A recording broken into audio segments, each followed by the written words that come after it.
we try to set boundaries for ourselves, right? We say things like, if they cross this line, which they've already done like 1,000 times, then maybe we'll actually allow ourselves to question the validity of the relationship. Whether it be a relative, your brother, a significant other, or even a friend, sometimes relationships are just meant to end, and then we tend to work so hard to defend the ones who hurt us time and time again, and I'm so sick of it, because I don't understand how you could be so prideful. I was in the process of dismantling my walls because I wanted to invite you in.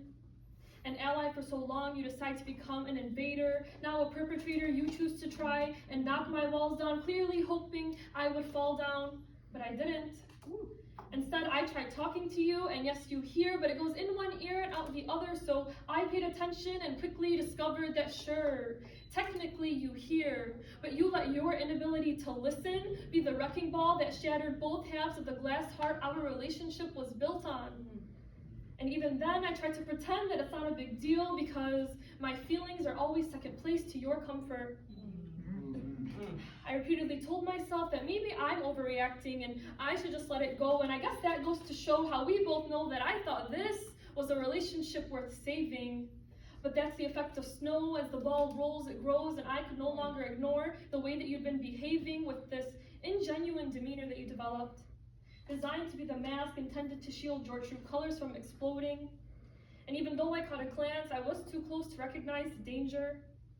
I decided to approach, and I got really close, and I witnessed your tragedy as you shifted into destruction, because you are not a wildfire. You made yourself this way.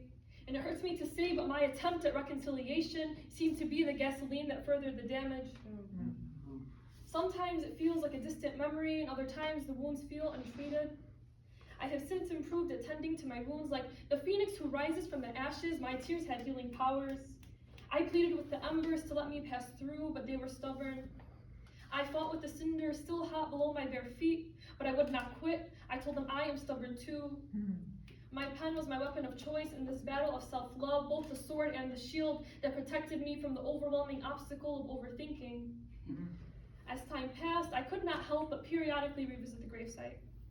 The tribe remains tricked my mind into replaying moments, and it is bittersweet, but it's time for me to move forward. I pick up a handful of ashes or release it into the breeze. I follow the path into the trees, and I take a deep breath.